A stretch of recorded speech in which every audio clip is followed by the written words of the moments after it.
I wanted to start with just a little bit of going back before we go to the future, and just learning a little bit about your past, particularly your childhood, your teenage years.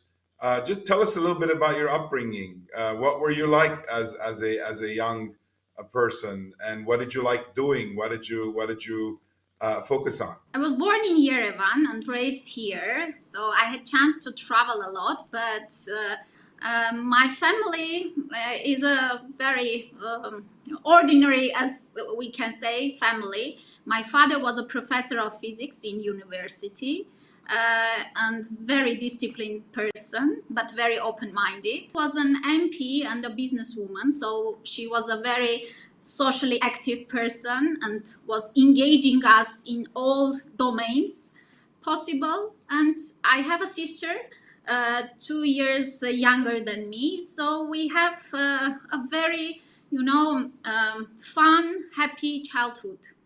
And it, I think, gave me this profound feeling of happiness. When you have these memories of being happy, it helps a lot. Even if you are in a difficult situation, you find this warm and it gets better. Great. So tell us about how you thought about education and how you thought about your own future as you were growing up, going into later years of your teenage years, and how did you start thinking about what you wanted to do in your life? It was 1995, a year of adoption of our constitution. I became very interested in it, what's constitution, why are we adopting it? And it fascinated me that is it so important to have,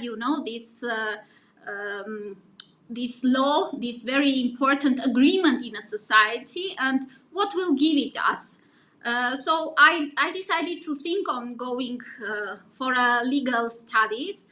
But my family was thinking that it would be great if I go to medical school. I escaped healthcare, but then I came back to it very soon. And I'm happy that I have decided to go for law. It gave me some type of mindset and ability to think on matters, on topics, and build my career, even not in a legal sphere, but it helps a lot, even now. I'm very happy that I have decided to pursue this career. Yes. So, in a few interviews that I've done, one of the things that I've noticed for people who live through this period of major transition is the way it's affected their lives, their early lives and their outlook. And I'm reminded, those of us who live in the diaspora, many of us are immigrants, and we see fundamental change in our lives, and that shapes us. In my case, I went from Lebanon to Canada to US, and it's really influenced my life. But as I listen to you and I've listened to others, and I wanted you to comment on this thought, I realized that those of you in Armenia who went through the transformation of the system and the country and the independence experienced a form of immigration yourself, because the whole country immigrated from what it used to be to now what it had to become, because all of a sudden it was displaced. I mean, immigration is displacement at an individual level, and in your case, the whole place was displaced.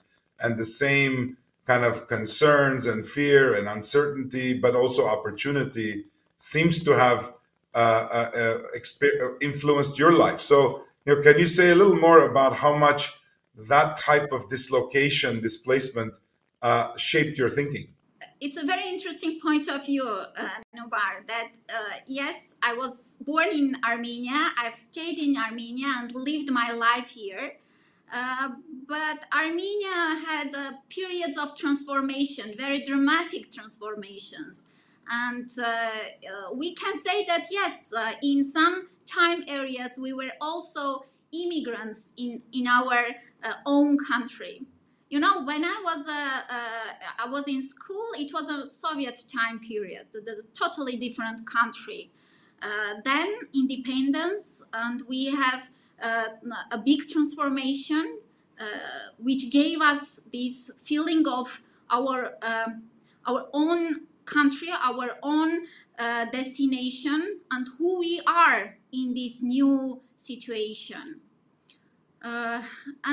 Yes, it was a very challenging times, 90s, but also I remember them not with sorrow, but with pride, you know, because we were a part of very important time period for Armenia. Armenia is always in a process of dramatic, critical sometimes situations, but it gives you a power. It gives you some sense of that you are able to overcome challenges, very difficult challenges, and it gives us this feeling of, you know, sticking together and going through these difficulties together, and being able to look back and see what was done right, what was done wrong, how we can take this experience, difficult experience, and go forward.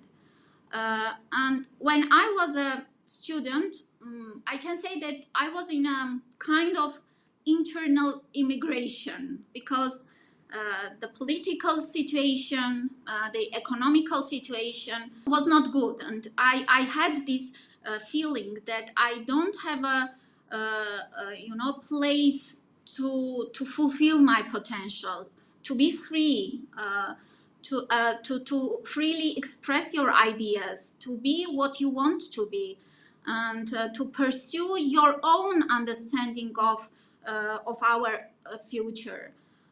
And after 2018, the main feeling that has changed was that, you know, you are free. Yes, there are more challenges. There are difficult situations, but you have this potential to show who you are. What can you do for this country? And this is the time of, you know, taking the responsibility. Yes, you are not complaining and dreaming, but you can also work to fulfill these dreams for your country. That's great. That's a really great answer. And, you know, it's a little bit, it kind of makes the point that we're all immigrants if we're trying to do something good for the world.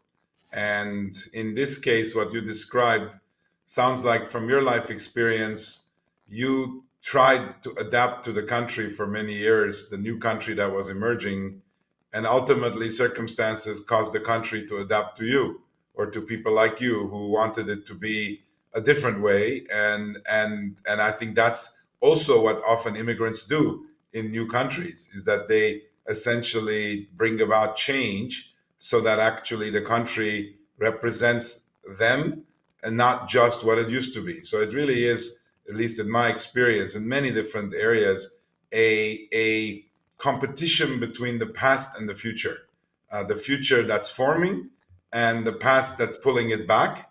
But at the same time, the people, the immigrants who are trying to make that change, are in the middle, you know, with these forces. So it's very interesting.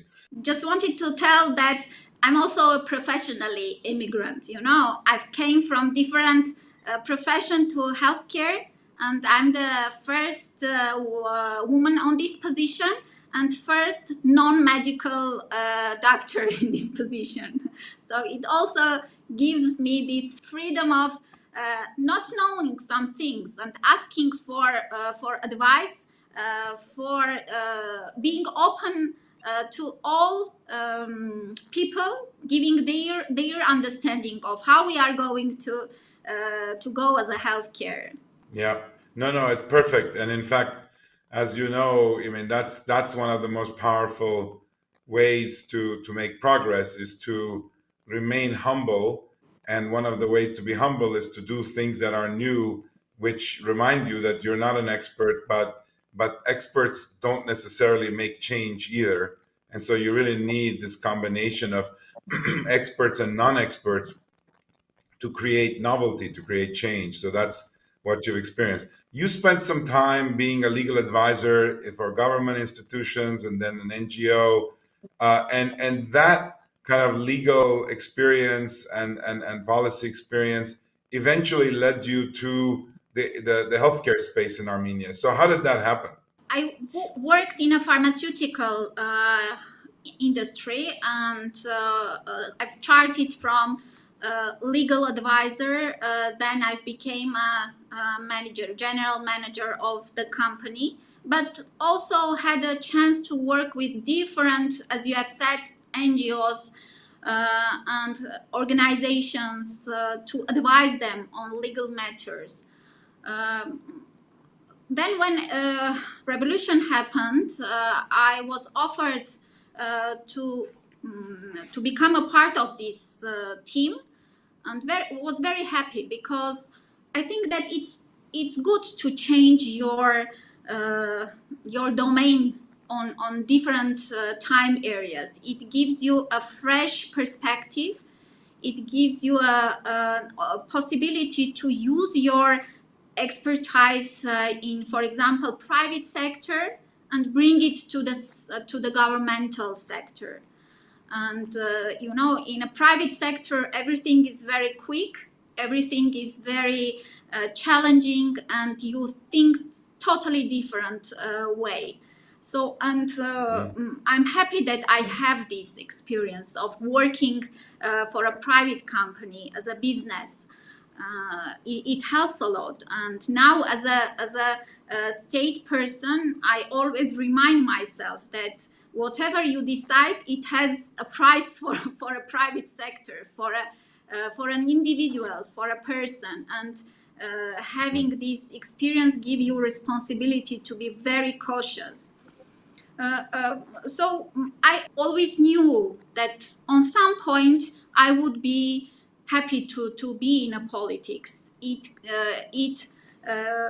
I thought will give me possibility to fulfill my desires, my dreams on how I see my state. And so I came to this point. Great. So maybe just to focus in on healthcare a little bit. Obviously, anytime you switch from private sector to a public service role, you are confronted with just enormous challenges. That's kind of part of the job. And at the same time, these challenges are opportunities, and you can begin to make progress and begin to attack them. So how would you describe to the listener just the top 2-3 greatest challenges in healthcare in Armenia while you've been in this position? We had 2 big challenges. This was a pandemic, and of course the war situation, which changed the whole perspective of what we are doing. But as a long-term challenge, I would mention, of course, the financing of the healthcare. Many years, healthcare in Armenia was not a priority in the government, and for spending more financial resources to build accessible and accessible care with which will provide also quality, not only the quantity of care, but also the quality of care. So we work on it very hard to change the focus and put health on a very high position as a priority. Of course, pandemic changed not only in Armenia, but also globally, the understanding of health as a security matter, that we need to invest in health systems in a quiet times. So we will be prepared for pandemics, for different critical situations in future. And the second one, the focus of treatment and not the keeping people healthy. This is also a very big challenge.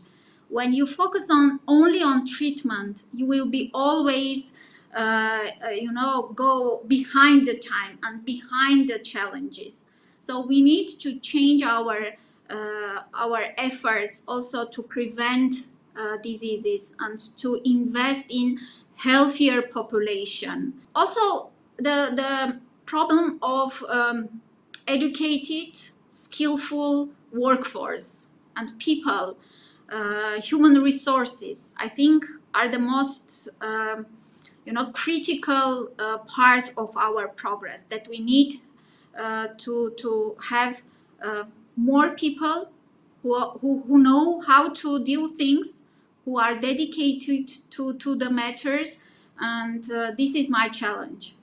I know you mentioned that in many ways Armenia isn't alone in facing these challenges, and I know that you've also participated or participating in the World Health Organization in trying to bring together the experiences of different countries and different approaches. Tell us a little bit about how it feels to be from Armenia, but part of the WHO in those international meetings. It must be a special feeling, just like when Armenia first participated in the United Nations and different international bodies. Now in the health sphere, tell us a little bit about that.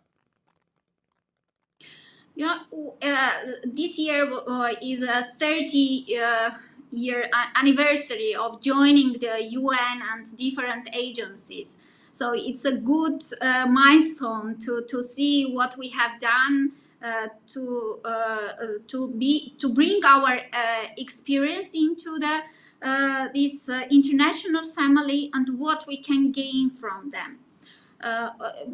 These 2 years we have tried to be more engaged in these organizations, be more proactive and work hard not only to get from these organizations, also to share our experience, because I think that we have very good success stories also to share them, to show how we, as a small country with limited resources, with huge challenges, deal with healthcare challenges.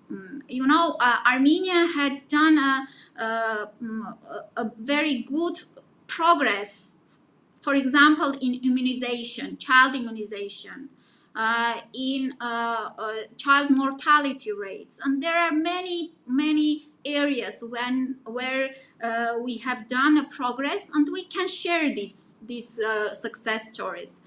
It is also good, it's a big network. It's ministers of health from different countries who come together to share thoughts, ideas, and you gain a lot from them. It's also an honor, present your country, to speak up about your country, and bring the your country's interests in these organizations. You need to be proactive for promoting your country, for going more tight bilateral cooperation. So this is the vision that I see. We need to be more proactive in gaining and also for providing. Yeah.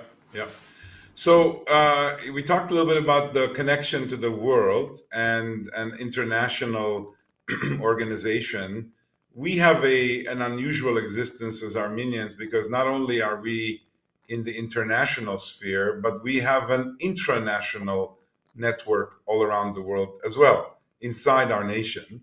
And of course, there I'm talking about the many diasporas all around the world, and the resources we have in also healthcare, in both the delivery and the development of new approaches, etc. So in this role of Minister of Health in Armenia, to what extent do intranational networks matter to you strategically, and how do you relate to being able to both benefit from but also influence what that global network can do for Armenia? It's an important and good question. As you have said, it's a big resource, but how to use it, how to organize the work, the cooperation between us. Sometimes very different people from different cultures and having different expectations from each other. So I think we need to learn how to communicate better with each other, as a network, to have clear expectations, more pragmatic expectations from each other, and to have a vision for where are we going. So we need to show and to present, for example, in a healthcare, what are the most important domains of our concerns now, how we see our future development of the healthcare system. And when this network, these people from very different countries learn better about Armenia, about the current situation, about the vision of the future, they will have more understanding how we can cooperate with each other. As I have mentioned, human resources and developing this resource, Armenian resource, is crucial for our development. And this is where our diaspora can invest in educating our young generation, and not only, but strengthening the skills and knowledge of workforce. This is also very important, current workforce. Give them more opportunity to be connected with the world, and also the dedication for our country. I think the one thing is certain, that strong Armenia is utmost important, not only for Armenians living in Armenia, but also all Armenians over the world. I believe no Armenian can be happy, fulfilled, secured, if there is not strong Armenia. Great. As you think about the future of healthcare in Armenia, and of course there are needs that the country has and the population has for better health, and all of that part, but also healthcare could be seen as potentially an area of competitive development in Armenia, where Armenia could provide healthcare and healthcare services to a broader population as part of its economic development. How do you in the ministry think about healthcare as an economic development arena, which still is dealing with people's health, even while trying to improve the overall health of the citizens? Are those both factoring into your vision? Of course, my main concern as a minister is public health. But of course, healthcare is a sector of economy, and in the world, it's becoming one of the most important areas to invest. And after pandemic, we see this, change of interest into healthcare. I believe that there are sectors in healthcare in Armenia that are very interesting for investors, not only for local ones, but also for international. I think that there is a room to have more investments in healthcare as a sector. But first of all, I believe that, for example, health tourism, which is also a very interesting topic, can be a success story when the healthcare in the country is in a service of their own population. When the population of the country is content with the quality of the care, information goes out also from the country, and it bring investments, bring tourists to the country. So, of course, our main goal is to have accessible healthcare for our population.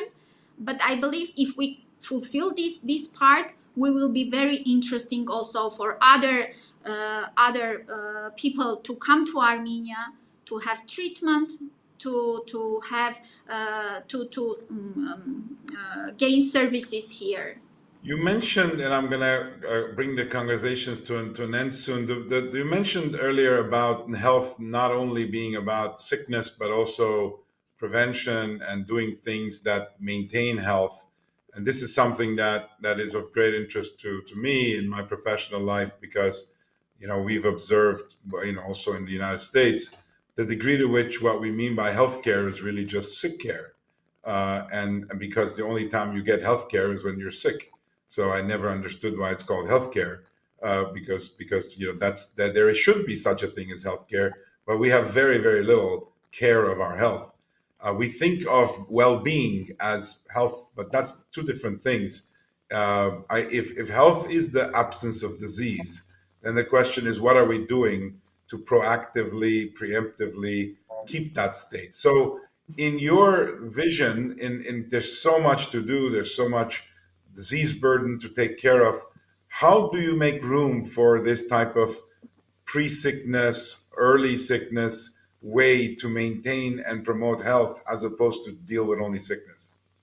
Sometimes when we focus on more well-being and staying healthy, some people say you have so many areas of malfinancement or little access to treatment. Why are you thinking on preventive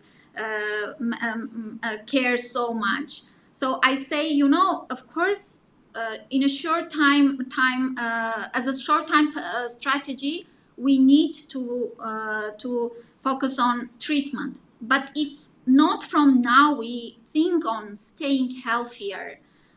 In 2, 3, 10 years, we will need double budget for treatment. So yes, even in these critical situations, we need to transfer our efforts to more keeping people healthier. I can bring you an example. We have passed our anti-tobacco law, and it went with very big challenges, but we have succeeded. And today we have all the regulations that will decrease the usage of tobacco, which is an investment into the future. We work on education in the schools, and starting from the first grade, giving our children health literacy and giving them, you know, healthy lifestyle. This is also very important. When you start your childhood with healthy habits, you will stick them in the course of your life. We work very hard with the Ministry of Education to bring this health literacy into the curriculum of our schools, and work on it every time to engage people in sports, in healthy diet, and things like that. So yes, if we don't work now on keeping our population healthy, it will bring us to a point where our economical potential as a country will decrease in a matter of years, because we have the burden of diseases in Armenia, which does not allow us to fulfill our potential till 70 years, 75 years fully. So this is important investment to work on. I know that even the developed countries have difficulties to, you know, refocus of this matter, but we need to work on it. Well, no, I commend you on passing the law on tobacco. I also think it's great that you're proactively thinking about how to make room for the future, even while fighting the fires of the present. That's the biggest challenge in government, the biggest challenge in leadership, is that the present is so preoccupying that it's very difficult to do things that also make the future better. And I would observe, as I'm sure the listeners will, that perhaps partly your lack of spending the last 20 years in healthcare has given you a different perspective and a respect for your responsibilities towards the future, and not only what can you do for the immediate present, given the role you have. Because if every healthcare minister essentially delays the future and only focuses on the present, then the job gets harder and harder, as you said, and the costs go higher and higher. And that's what we've been experiencing in the United States. 20% of the GDP is spent on health. 10 to 15 years from now, that number may become 30%. I mean, that will bankrupt any country. And so I think I really encourage you to continue to make the case for future. It's difficult. It's difficult with limited budgets. It's difficult with competing priorities. But in every ministry, but especially in yours, I mean, this program is called kind of more in a soft way, Ministry of Future Affairs, because we've observed that the future usually has no ministry. It's usually the present, which is the preoccupation. So I'm very happy to hear you talking about the future. So just on that note, maybe just to kind of end our conversation, give us your view of what you might imagine 20 years from now healthcare to look like in Armenia, through your efforts, through the efforts of people who follow you. What do you have in your imagination? It's always good to dream, I believe that having all the population covered by the universal health coverage and giving people the sense of security that their health and their well-being of their families are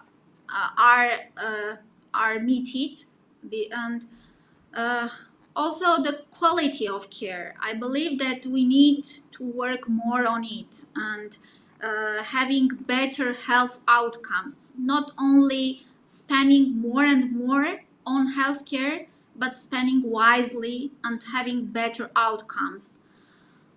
Focusing on next generation, giving them the resource, the ability and the knowledge how to appreciate this resource of health, and thinking about their health not when they become sick or when they become old, but in duration of whole lifetime.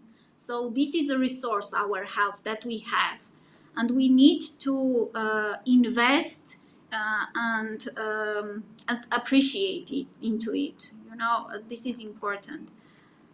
Of course, for Armenia, I see that security is the most important thing that we've all concerned, and I hope that we will have more stability for our country, for our region, and we'll have opportunity to think not only for a survival, but for creation of things, of having this capacity and room for dreams, for work, for love, for friendship, and I believe that we will have it. Yeah, super. Well, that's a great way to end it. I mean, in my own terminology, it's always a journey from surviving to thriving, and the present causes you to worry about things that involve surviving, especially when you're under threat all the time, as we are in Armenia. But the future has to preoccupy with thriving, because the only way to get out of the mode of constantly surviving is to start building ways to thrive, which is what you're talking about. Thrive not only as a country, as economic, but individuals, and give them the liberty and the tools with which to express themselves. So look, it's been great to have the discussion. I'm very happy that you were willing to join us, and you have served as an inspiration to young girls and boys who are in your shoes when you were studying, I'm sure, to follow this path and get engaged, especially in public service, so that the country can advance. Thank you so much. Thank you very much. It was my pleasure